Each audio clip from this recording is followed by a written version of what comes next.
खुलुमबाय स्टुडिअ दं आं रबिन बसुमतारी। उदालगुरि जिल्ला हरिसिंगायाव जोहोलाव बालिराम बर'नि 29थि मुंख्लं सान फालिदों।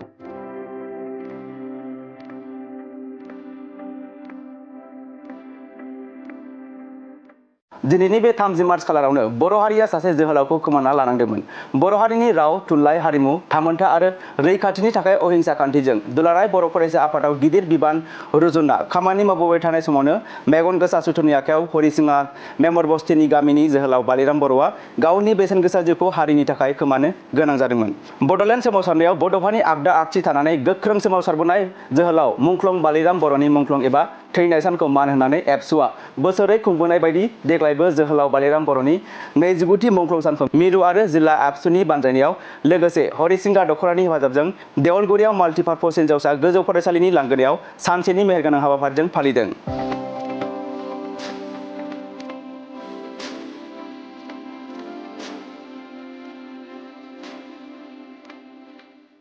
लोगोसे बे हाबाफारिनि गेजेरजोंनो मुंख्लं जोहोलाव बालिराम बर'नि गोसोखांथियाव बिटिआर सरकारनिफ्राय लुफुंजानो गोनां जोहोलाव बालिराम बर' चिल्ड्रेन पार्कनि अन्थाइ खाम्फा बेखेवनानै होयो बिटिआरनि इएम दावबायसा बर'आ।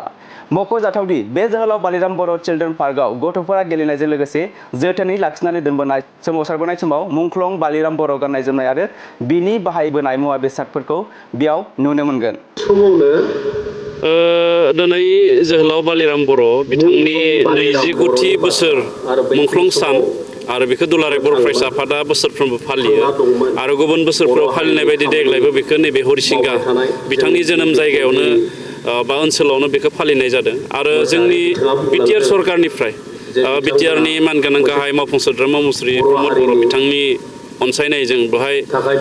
चिल्ड्रेन पार्क 30 लाखनि बेखौ गायसननाय जादों खुन्थिया आरो बिनि खामानिया थाबैनो जागोन। बालिराम बर' बिथाङा जोंनि बर' हारिनि सासे बिर जोहोलाव आरो बिथांनि जि हारिनि थाखाय होलांनाय अबदान आरो बिथाङा दिन्थिलांनाय जि लामा आरो बिथांनि जि आदर्श बेखौ जोङो साफ्रोमबो बर'साया फोथांनानै लाखिनो थाखाय नाजानांगोन आरो बिनि थाखायनो दुलाराय बर' फरायसा आफादा बिथांनि मुंख्लं सानखौ अरायसम फालियो आरो नैबे हरिसिंगा ओनसोलनि गासैबो रायजो राजाफ्रा खौसे जानानै बिथांनि मुङाव all India invitation football tournament मोनसे खुङो मोजां लेभेलनि बेबो बिथांनि मुंखौ जोंनि गेजेराव अराय गोसोखांथि लाखिनो थाखाय बे हरिसिंगा ओनसोलनि रायजो राजाफ्रा नाजानाय मोनसे स्टेप आरो बिनि थाखाय आं हरिसिंगा ओनसोलनि गासै रायजो राजा बिथांमोनखौ साबायखर जासियो। बिथां मुंख्लंनि जि सिमां आद्रा थानाय सिमां आरो बे आद्रा थानाय सिमांखौ जोङो साफ्रोमबो थांना थानाय सुबुङा मावफुंनांगौनि बिबान आरो जोङो दिनै बिटिआर सरकारनिफ्रायबो बिथांनि थाखाय खुंनाय बिथांनि मुङै खुंनाय बे अल इन्डिया इनभाइटेसन बालिराम बर' फुटबल टुर्नामेन्टआव 5 लाख राङै रेकारिं हरनाय जायो स्पर्ट्स डिपार्टमेन्टनिफ्राय बेबायदिनो बिथांनि मुंखौ जों अरायसम गोसोआव लाखिनो थाखाय जोंनि सरकारनिफ्रायबो नाजानाय जादों।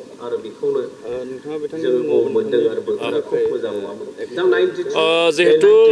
30 लाखजों बिथांनि मुङाव लुनो नागिरनाय जि चिल्ड्रेन पार्क बियो आबुङै जाफुंनाय नङा। आं बेखायनो बे एखे थावनियावनो कालचारेल डिपार्टमेन्टनिफ्राय 10 लाख रांनि आङो आरोबाव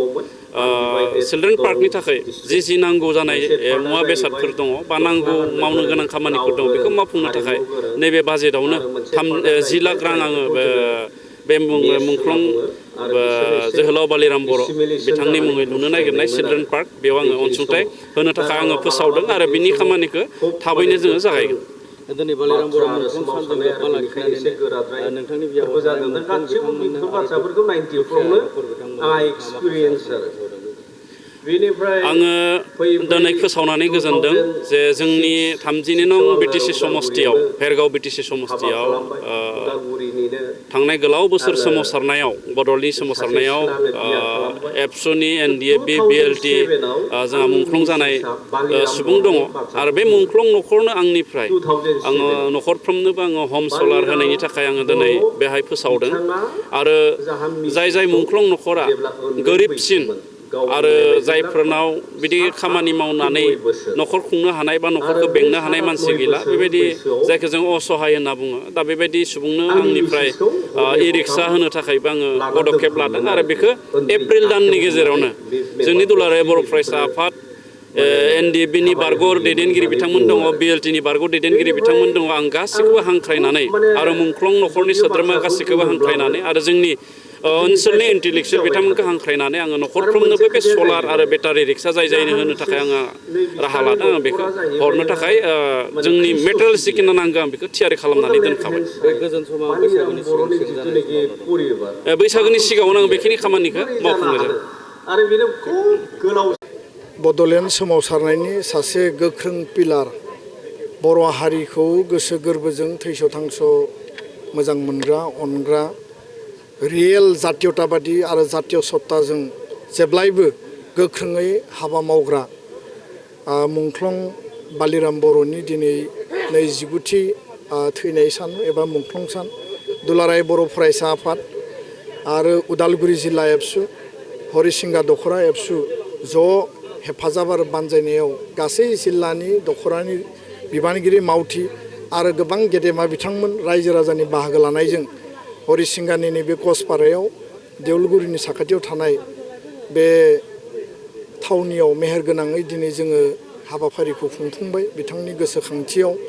आरो गिबियावनो आङो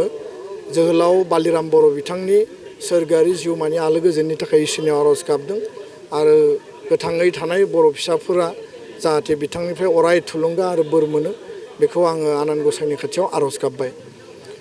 बड'फानि जि बड'लेण्ड सोमावसारनाय आलादा रायजोनि जि सोमावसारनाय आरो बे दाबि आरो आन्दलननि जेब्लायबो आगदा आरो आगसि थाग्रा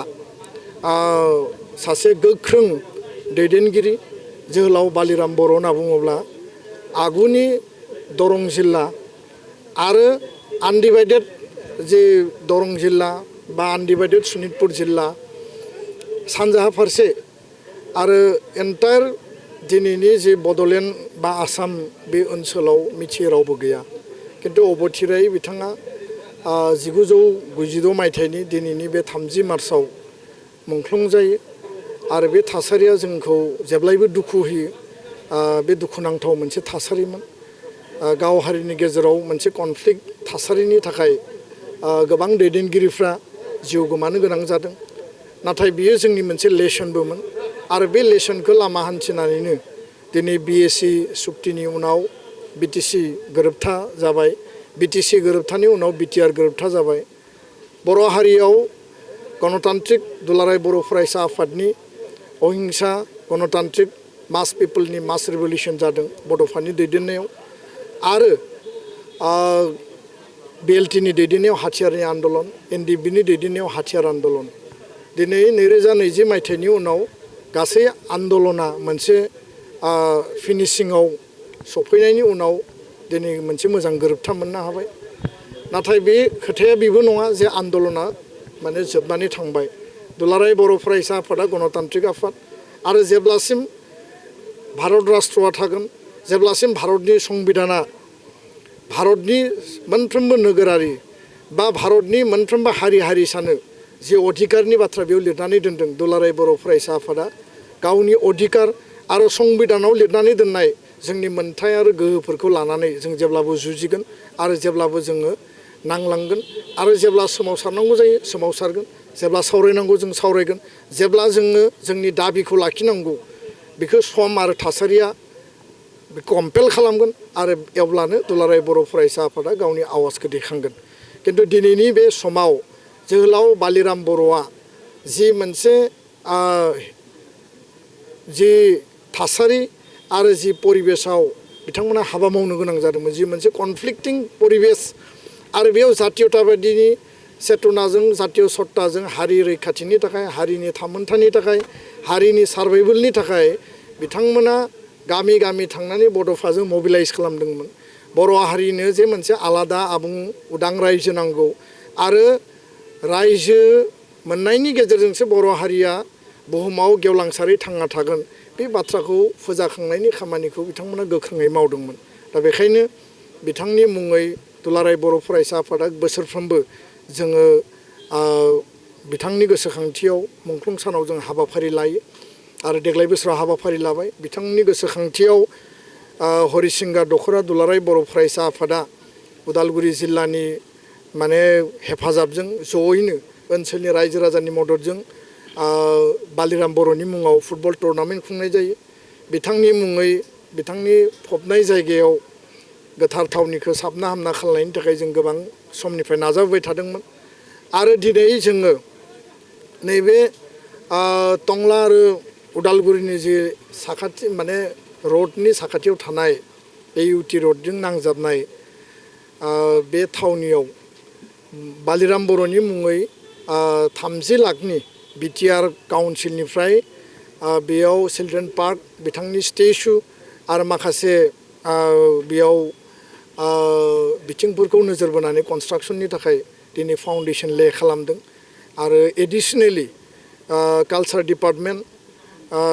दावबायसा बर' बिथाङा फोसावलांदों कालचार डिपार्टमेन्टनिफ्राय एनादार बेयाव फाइनान्सियेल हेल्प होनो थाखाय आरो लकेलनि 10 लाख बिथाङा होनो थाखाय बेयाव फोसावलांदों आरो लकेलनि जाय MCLA दङ हरिसिंगानि सन्जय सरगियारि बिथाङाबो 5 लाखनि राङारि बेयाव बायदिसिना लुनायनि थाखाय अनसुंथाइ होनो बिथाङा फोसावलांदों थारैनो जोङो हारिनि दैदेनगिरिखौ